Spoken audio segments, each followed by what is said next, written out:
जब हिजरत हुई, जिससे ये हिजरी कैलेंडर बोलते हैं, तब मोहम्मद मक्का छोड़ करके उन्होंने शरण ली एक शहर में जिसका नाम था यात्रिब। उस यात्रिब में 3 यहूदी कबीले रहा करते थे, बने कुरैना, बने कुरैश, ऐसे 3 कबीले थे जिन्होंने मोहम्मद को शरण दी। मोहम्मद शरणार्थी होकर के वहां आए थे। उन्होंने वहां इस्लाम की दावत देनी शुरू की। तो इन कबीलों ने कहा कि देखिए, हमारा अपना एक मजहब है, एक अकीदा है, हम यहूदी हैं, तो हम ठीक ठाक हैं, हमने आपको यहां शरण दी है, आप रहिए, लेकिन हमारे पास अपना मजहब, अपना दीन, अपना अकीदा है। तो मोहम्मद साहब ने देखा कि इनके पास इनका अकीदा क्या है।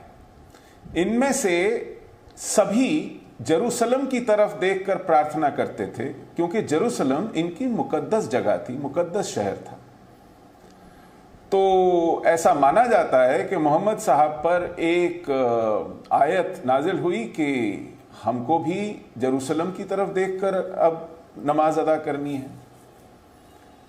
तो उन्होंने यहूदियों से कहा कि देखिए, हमारे लिए भी जेरूसलम मुकद्दस जगह है, हम भी वहीं उसी तरफ देख करके अपनी पूजा, अपनी अर्चना, अपनी प्रार्थना करते हैं, आप भी करते हैं, आइए फिर से इस्लाम में आ जाए। उन्होंने कहा देखिए, हम ठीक ठाक हैं, आप अपना इस्लाम अपने पास रखिए।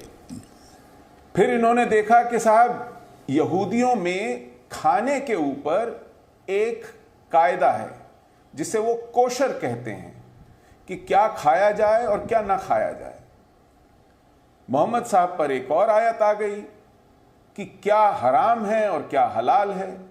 और आपको जानकर इस पे आश्चर्य नहीं होना चाहिए कि वो हूबहू यहूदी खानों से मिलती थी। फिर उन्होंने यहूदियों से कहा कि देखिए साहब, मेरे इस्लाम में भी अब वही खाने पीने की रिवायत है जो आपके यहाँ है, आइए इस्लाम कबूल कीजिए। उन्होंने कहा नहीं साहब, रहने दीजिए, हम ठीक ठाक हैं। फिर इन्होंने देखा कि यहूदी खतना करते हैं। एक और आयत आ गई, उसमें मुसलमानों पर खतना वाजिब हो गया। इन्होंने कहा देखिए, अब हम लोग भी खतना करते हैं, आप भी खतना करते हैं। उन्होंने कहा साहब, रहने दीजिए, हम ठीक ठाक हैं।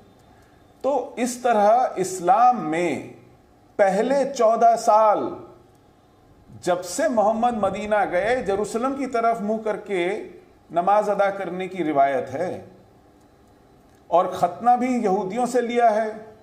हराम और हलाल की रिवायत जो खाने में होती है वो उनके कोशर से है। इस तरह और भी कई रिवायतें आई, यहूदी माने नहीं। मोहम्मद साहब को लगा होगा कि ये थोड़े ढीठ किस्म के लोग हैं, बहुत गुस्सा आया उन्हें, और 2 कबीलों को यात्रिब से चलता किया, और जो तीसरा कबीला था उसका समूल नाश किया, मार डाला गया। मदीना पर एक पहली रियासत बनी, इस्लामी रियासत, और यात्रिब का नाम मदीना रखा गया, नाम बदल लिया गया। पुरानी रंजिश थी क्योंकि मक्का से निकाले गए थे, वहां से हिजरत करनी पड़ी थी। फिर मक्का से जंगों का सिलसिला शुरू हुआ जो हमेशा ड्रॉ में रह जाता था, ना इधर से जीत होती थी ना उधर से जीत होती थी। उसके बाद एक ट्रीटी, एक संधि की गई जिसे हुदैबिया कहते हैं, हुदैबिया की संधि। 10 साल तक कोई जंग नहीं होगी। अब मक्का वाले चैन से बैठ गए, उन्हें लगता था कि 10 साल जंग नहीं हो गई, इधर जंग को चढ़ दौड़े, वहां तैयारी थी नहीं, घेर लिया गया और मक्का को आत्मसमर्पण करना पड़ा। मक्का का जो उस वक्त शासक था उसका नाम था अबू सुफियान, और आत्मसमर्पण की शर्त यह थी कि आप इस्लाम कबूल करेंगे तो बख्श दिए जाएंगे। अबू सुफियान ने हाथ जोड़कर गुजारिश की कि देखिए, हमारा जो खाना पीना है, हमारी जो तिजारत है, हमारी जो इकोनॉमी है, वो चलती है एक पिलग्रिमेज से, एक तीर्थ यात्रा से हर साल होती है, उसे बंद ना किया जाए। तो मोहम्मद साहब ने कहा ठीक है, इस्लाम में हम हज किया करेंगे और वो यही तीर्थ यात्रा होगी। उन्होंने कहा देखिए हमारा एक हरम शरीफ है, ये तीर्थ स्थान है, इसीलिए तीर्थ यात्रा होती है। तो उन्होंने कहा ठीक है, हम इसको अब अपना प्रिंसिपल एक पिलग्रिमेज बना लेते हैं। और तब से मक्का की तरफ मुंह करके नमाज पढ़ने की रिवायत भी आ गई, वो आयत भी नाजिल हो गई। ठीक है, सुशील पंडित जी जवाब ले लेते हैं अतिकुर भाई का, फिर मैं बहस पे आगे बढ़ूंगा। सनातन स्वरूप अल्लाह जो एक डेटी है, वहां पर बहुत सी मूर्तियां थी, सिर्फ एक को रखने का वादा हुआ, बाकी सब हटा ली गई, तोड़ दी गई। तो हज जो है, अतीक साहब मुझे ठीक करेंगे, ये प्री इस्लामिक पिलग्रिमेज है।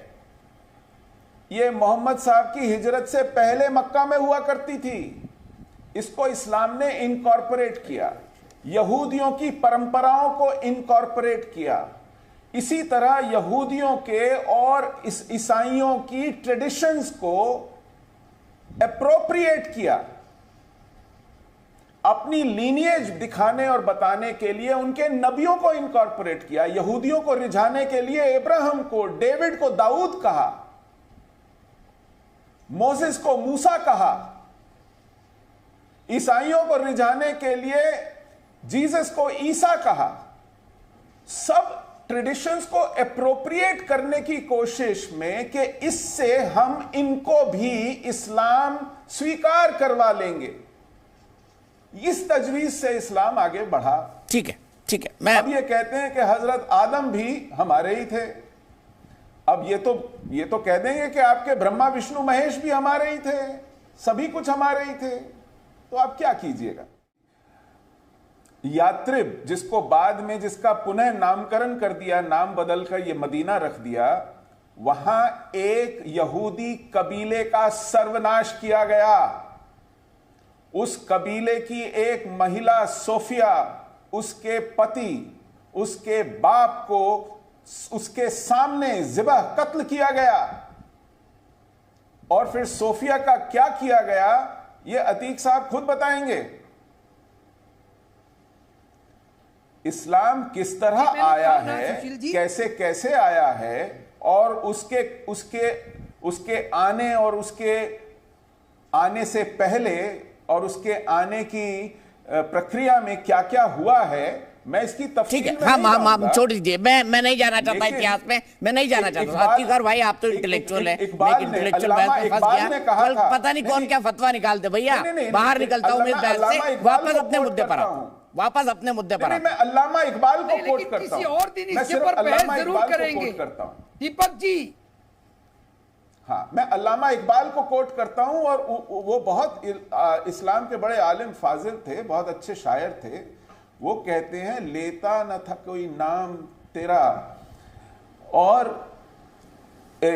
इस मामूरे में रहते थे यूनानी भी, अहले चीन में, ईरान में ईरानी भी, यहीं रहते थे यहूदी और नसरानी भी, पर तेरे नाम पर तलवार उठाई किसने, बात जो बिगड़ी हुई थी वो बनाई किसने। तलवार उठाकर, नेज़े और खंजर उठाकर जिस तरह इस्लाम फैला है, वो बिगड़ी हुई बात बनाने के लिए फैला है।